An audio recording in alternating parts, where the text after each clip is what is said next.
Bonjour à tous et bienvenue sur la première chaîne d'actualité quotidienne qui parle de NFT et de jeux blockchain. J'étais pas sûr de faire une vidéo, mais encore une fois, il y a tellement d'infos, je ne peux pas vous laisser ne serait-ce qu'un seul jour sans infos. Et d'ailleurs, pour ne rien rater, pensez bien sûr à vous abonner à la chaîne. C'est tous les jours sauf le dimanche, ça dure un petit quart d'heure et apparemment ça vous plaît puisqu'on est quasiment 10 000 sur la chaîne. Juste incroyable, merci à tous.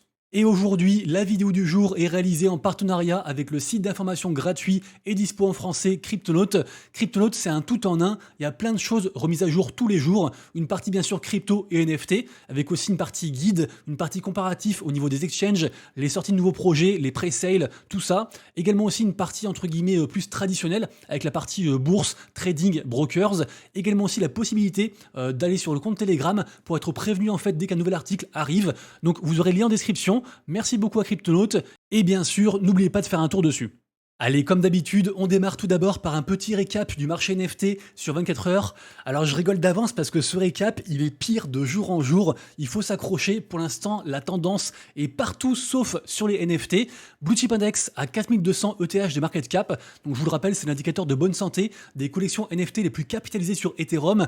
La blockchain Ethereum qui en général représente assez bien l'essentiel des volumes sur les NFT. Sauf que c'est beaucoup moins vrai en ce moment. Et en ce moment, les NFT sur Ethereum sont vraiment en train de saigner. Je continue et on en reparle après. Sentiment de marché à 57. Des volumes sur 24 heures qui ont dépassé les 70 millions de dollars. C'est juste incroyable. On est à 75,2. Mais en fait, c'est à cause de qui? C'est à cause de quoi? C'est à cause des NFT sur Bitcoin. Ça a littéralement explosé. Notamment grâce à deux collections. Runestone, dont j'ai parlé hier. Le plus gros airdrop qui a été fait du coup sur les NFT Bitcoin. Également aussi Ordinal Maxibiz qui a aussi fait du coup un second mint, enfin un nouveau mint hier, j'en ai aussi parlé sur la vidéo d'hier, si vous ne l'avez pas vu, allez la voir, mais vraiment les volumes sont indécents et c'est ce qui fait que du coup les volumes au total sur tous les NFT sont en train d'exploser juste grâce à ces deux collections, c'est une dinguerie. Et une troisième aussi, on en reparle après, parce que actuellement en fait il n'y a que deux choses qui marchent bien entre guillemets côté NFT, c'est les NFT Bitcoin, les NFT sur Ordinal, et également les NFT qui sont en lien direct avec des meme coins, notamment un qui explose, j'en ai parlé hier, je vais en reparler aujourd'hui parce que vraiment c'est une grosse dinguerie. Bref, je continue mon récap. Le top 3 des NFT qui ont fait le plus de volume depuis hier sont en 1 Mad Lads sur Solana, qui est d'ailleurs redescendu même à 170 sols, ils sont ici, et regardez-moi ça, tout est rouge, c'est une grosse dinguerie. Également aussi côté Ethereum, je le disais, tout est rouge à part un truc dont on parle juste après. Bref, je reviens à mon récap, on va pas y arriver aujourd'hui. En deuxième NFT qui a fait le plus de volume depuis hier, c'est Pandora, qui a chuté drastiquement à 3,6 Ether. Je le rappelle, c'est le projet précurseur d'une nouvelle norme NFT, un nouveau standard entre guillemets de création de NFT qui s'appelle l'ERC 404 et qui réconcilie à la fois du coup les cryptos et les NFT dans le but d'apporter plus de liquidité à une collection NFT. J'en ai également aussi beaucoup parlé avant-hier. D'ailleurs, je le redis, mais en fait, mes vidéos, j'essaie au maximum de ne pas redire les mêmes infos. Donc, si vous loupez une vidéo, en général, c'est important quand même d'aller voir ce qui se passe parce que, en fait, sur la semaine, comme ça, vous aurez toutes les news. Et donc, c'est vraiment pertinent d'inscrire ce format que je vous fais tous les jours dans votre veille, dans votre routine en fait quotidienne, parce que il se passe plein de choses en fait, et je ne peux pas passer mon temps à tout répéter, c'est impossible. Allez, pour finir, en troisième position aujourd'hui, on a NodeMonkeys sur Bitcoin qui affiche un floor price à 0,53 Bitcoin, ce qui est quand même assez énorme. Et la meilleure vente de NFT depuis hier, c'est le CryptoPunks numéro 5668 à 240 000 dollars. Et donc je vous le disais, actuellement ça marche côté Bitcoin et ça marche côté NFT qui sont corrélés à un meme coin parce qu'il y a une énorme tendance autour des meme coins actuellement. Vous le savez avec, je sais pas, le Dodge, le WIF, mais surtout le BOM. J'en ai beaucoup parlé hier, allez voir la vidéo, c'est une dinguerie. Et en fait ça a continué, c'est juste fou en fait. Notamment hier je vous en parlais de CNFTC, ils étaient je crois à 0,4 Ether, un truc comme ça, vous irez voir la vidéo. Également aussi rappelez-vous, j'en ai parlé il y a 3 jours sur mon récap que je fais tous les jours, comme quoi c'est important en fait de bien regarder ce qui se passe sur ce récap. Bref, la collection a explosé à 0,7 et je vous le rappelle, même si j'ai beaucoup détaillé cette collection hier, en fait cette collection c'est celle du créateur du meme coin qui s'appelle donc BOM et qui est en train d'exploser. Quand j'en ai parlé hier, je crois qu'on était ici à genre 0,014 et on est monté, on a encore fait un x2 quasiment depuis hier. La market cap globale a dépassé les 1 milliard, c'est juste fou, notamment aussi parce que Binance a décidé de lister en fait ce fameux meme coin, donc c'est juste une grosse dinguerie. Alors bien sûr là c'est très compliqué, c'est très dangereux de rentrer maintenant, mais en tout cas l'histoire est juste folle et je pense vraiment qu'on aura encore d'autres projets comme ça. Peut-être qu'il va y avoir une suite à toute cette histoire de Baume et du coup du mec qui s'appelle donc Dark Farm, donc l'artiste en fait qui est à l'origine de tout ça, à la fois les NFT et le meme coin, puisque en effet en fait Dark Farm a annoncé qu'il allait aussi inscrire ses NFT sur Bitcoin. Du coup ça réunit les deux tendances, à la fois du coup les meme coins et puis les NFT ordinal. Il a d'ores et déjà en fait partagé une adresse pour que les gens envoient de l'argent et que ça puisse payer entre guillemets les frais d'inscription pour ces NFT Bitcoin et après aussi d'envoi, parce qu'on imagine que ceux qui envoient vont se faire aussi airdropper des NFT. J'en sais rien, hein, c'est spéculatif et c'est très dangereux. En tout cas, pour l'instant, il a quand même récolté plus de 1,6 million de dollars du coup, juste en disant voilà les gars, envoyez de l'argent ici. C'est vraiment une dinguerie. C'est à la fois excitant, à la fois ça fait quand même vachement flipper, à la fois c'est complètement digène. Donc je le redis une dernière fois, si vous vous aventurez dans ce monde des meme coins et des NFT digènes, ayez bien le cœur bien accroché. Voilà, c'est tout ce que je peux dire parce que ça peut exploser comme disparaître du jour au lendemain. Il y a aussi beaucoup d'arnaques. En tout cas, cette collection est forcément à surveiller pendant ce week-end, la collection Small. Et d'ailleurs, cette collection Small, qui est bien sûr construite autour du personnage emblématique des meme coins, à savoir Pépé, donc la grenouille qui est ici. Vous le savez peut-être pas, mais en fait, l'inventeur du PP, c'est Matt Fury, donc le compte qui est ici. J'en parle souvent parce que ce mec est encore très actif dans le monde du Web3. Et d'ailleurs, Matt Fury, rappelez-vous aussi, il a créé une nouvelle collection qui s'appelle Pepicator. J'en ai parlé, je crois, 2 ou 3 fois la semaine dernière.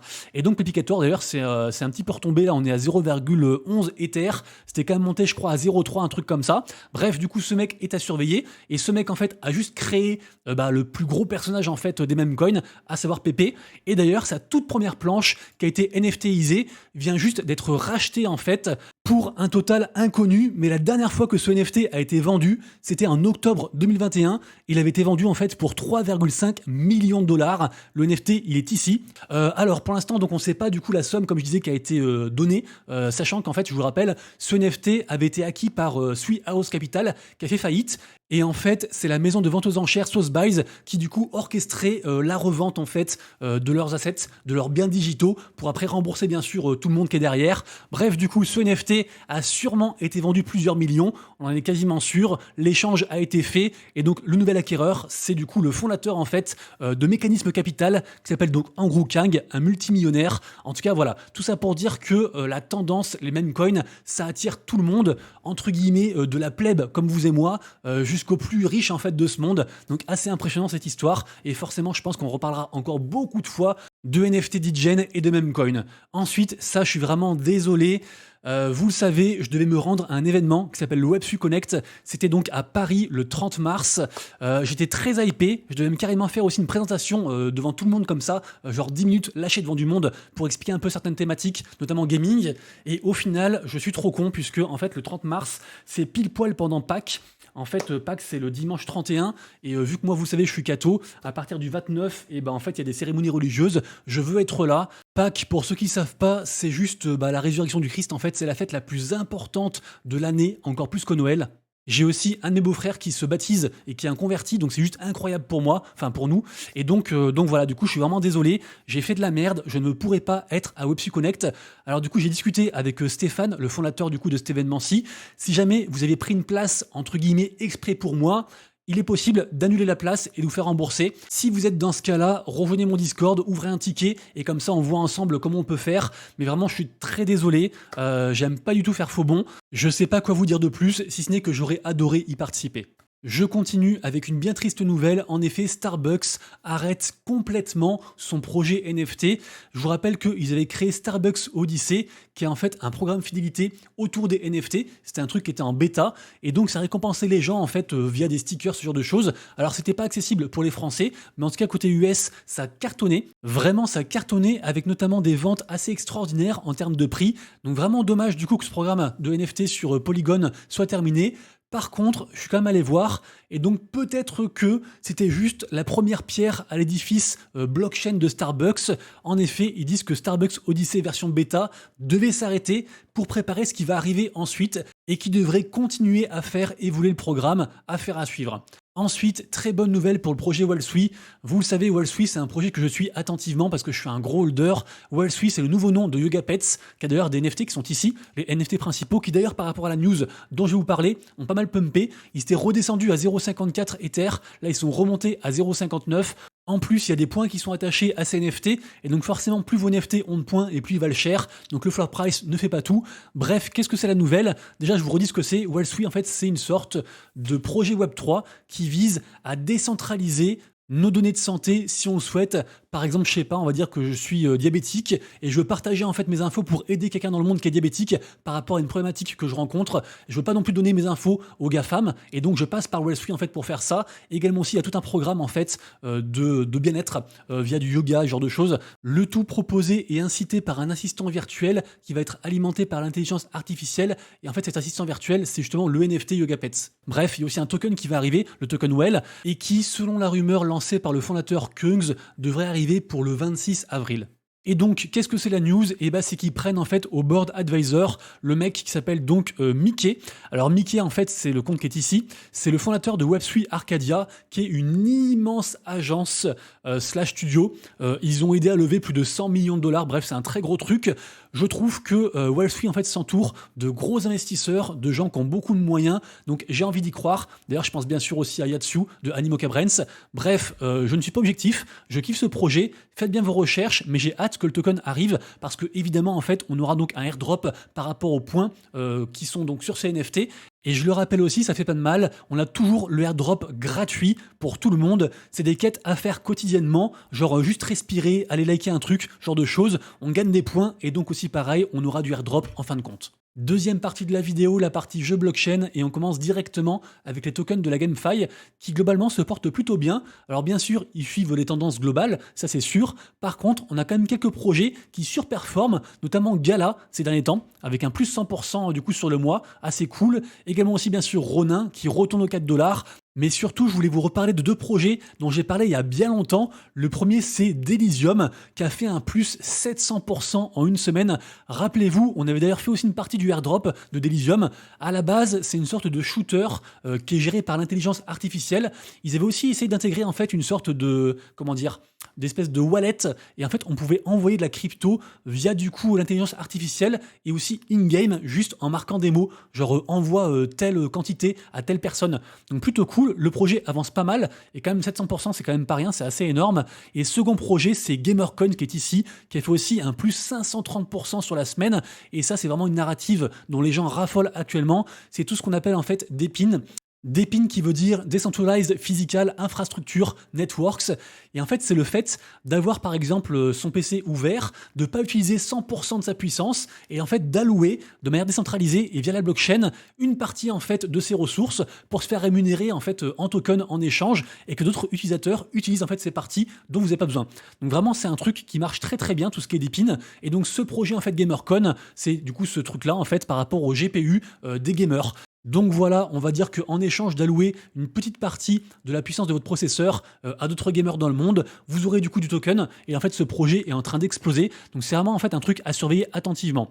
Ensuite, mauvaise nouvelle et malheureusement ça arrive fréquemment, on avait un projet super hypé qui s'appelait Dimensionals. Rappelez-vous, c'était un free mint, j'en avais parlé je crois il y a environ un an, un truc comme ça. Le free mint avait explosé à genre, je vais pas dire une bêtise, mais genre 2 ou 3 Ethers pour un free mint, avec une petite supply, seulement 1000 NFT. Bref, ce projet était très hypé, et en fait, on apprend que là, ils ont retiré toutes les mentions de blockchain et de NFT sur leur compte Twitter et Discord, et malheureusement, en fait, les projets qui font ça en général, c'est des projets qui se servent de la blockchain et des NFT pour lever des fonds, et une fois qu'ils ont les fonds, en fait, ils retournent côté Web 2, ils abandonnent le côté Web 3, et ils font ce qu'ils ont à faire. Donc vraiment très triste pour un projet très prometteur, dont beaucoup de gens parlaient, tout le monde utilisait ce projet à l'époque. C'était une grosse dinguerie et malheureusement, comme je disais, ce ne sera pas le dernier projet à faire ça. Par contre, projet qui marche très bien actuellement, c'est tout ce qui est en lien en fait avec la iChain. La iChain, rappelez-vous, c'est le projet Itopia qui a aussi fait sa propre blockchain. Le projet Itopia à la base s'appelait NFT World. Il s'est fait du coup malmener par Mojang, la boîte qui est derrière Minecraft, parce qu'en fait ce jeu c'est une sorte de Minecraft, et en fait Minecraft a dit en fait non, vous ne pouvez pas utiliser n'importe quoi qu'à avoir avec Minecraft dans un jeu blockchain, et donc en fait leurs NFT sont partis quasiment à zéro. Depuis ils ont rebondi, ils ont traversé le FUD, ils ont rename, ils ont rebrandé, ils ont tout refait en fait comme Minecraft, mais avec leur propre truc, pour la faire courte. Donc c'est leur serveur, etc. Le projet depuis cartonne. Ils ont donc fait leur blockchain, comme je disais. Ils ont aussi un token. Bref, ils ont aussi vendu des nœuds. Ça, j'en parle régulièrement aussi. On a pas mal de projets gaming qui vendent des nœuds NFT. Et c'est une belle source, en fait, de gains passifs sur le long terme quand le projet marche. puisque quand vous avez un nœud, vous percevez des rewards passives en token par rapport au projet, puisque vous contribuez à l'écosystème, mais par contre, on n'y pense pas assez. Mais en fait, quand ce genre de projet arrive, si vous-même, vous êtes un gros créateur en fait sur ce projet, et c'était le cas de Adonis, qui a suivi le projet depuis très longtemps, et ben en fait, vous pouvez avoir un code référal, et les gens qui passent par votre lien pour acheter un nœud, vous avez un petit pourcent, et en fait, ce mec s'est fait 100 000 balles en fait grâce à son lien référal sur la high chain. Alors pour le coup, je le disais, je le redis, Adonis, c'est un tryharder de ce projet depuis au moins 1 ou 2 ans, donc c'est complètement mérité. Mais juste pour dire que vraiment, des fois, il y a quand même des très belles histoires, ça fait plaisir, et donc j'en parle, et en tout cas, Utopia, j'y crois beaucoup. Et je vous le redis aussi, il y a aussi un airdrop à farmer. Je vous remettrai bien sûr le lien en commentaire pour ceux qui l'ont pas commencé. Ensuite, je parle du projet Eternal Crypt.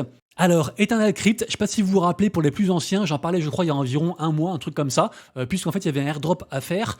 C'est un projet qui est donc sorti, qui est dispo à la fois sur PC et puis aussi sur téléphone. Alors je vais y jouer quelques instants pendant que je vous parle, je fais login ici directement. En gros, c'est vous avez genre une team de sorciers, enfin une team de persos, et vous devez traverser un donjon. En fait, c'est un clicker. En gros, il faut cliquer plein de fois pour aller plus vite. Après, bien sûr, vous avez vos persos que vous pouvez augmenter, prendre différents sorts, etc. Ce qui est intéressant, c'est qu'en fait, ce jeu, pour l'instant, est encore très early. Pas grand monde y joue. Et bien sûr aussi, en jouant à ce jeu, on aura bien sûr un airdrop de token baissé par rapport à son level. Et en gros, voilà, le but du jeu, c'est juste d'aller le plus loin possible dans ce donjon. On peut reset, du coup, et revenir à 0 en étant du coup plus fort de base. Et donc voilà, c'est de s'enfoncer le plus loin possible qui vous fera gagner donc du token. Pour l'instant, moi, je suis level 226. Et en fait, ça fait partie des jeux que je fais un peu tous les jours, qui prennent pas trop de temps, comme par exemple Pixels, Anichess, ce genre de choses. Et donc j'espère voilà avoir un petit airdrop. Je vous mettrai bien sûr le lien en description pour ceux que ça intéresse. Et si jamais je suis en contact aussi avec la team, donc peut-être que je vais faire une vidéo plus complète sur genre les stratégies qu'on peut adopter par rapport à ce projet. Parce qu'en gros, on peut choisir un perso, du coup mettre en avant, etc. Pas mal de choses. Différents sorts aussi, différents level up. Bref, c'est pas que un clicker, même si le gameplay c'est du clic par rapport au combat. Les amis, du coup, c'est tout pour moi. J'espère que vous avez kiffé. C'est le cas, pensez à lâcher un petit pouce en l'air. Ça récompense mon travail fourni jour après jour. Je vous souhaite de passer un excellent week-end. N'oubliez pas d'aller voir du coup mon tweet qui est sorti du coup ce matin, qui sort tous les jours, tous les matins, sur du coup les collections à surveiller, à la fois les mints. Mais bon, en gros, il n'y a aucun mint qui m'intéresse ce week-end, à part peut-être Nonoku sur du coup Bitcoin. Et bien sûr aussi, ça retrace les NFT à surveiller qui peuvent beaucoup bouger. Par exemple, bien sûr, les NFT de Dark Femme dont j'ai parlé. Il y a aussi une seconde collection, si jamais. Également aussi GetBlocks. Et bref, pour le reste, vous irez voir. On se retrouve lundi. Prenez soin de vous, de vos proches et de vos wallets. C'était Monsieur Rabbit. Des bisous. Ciao.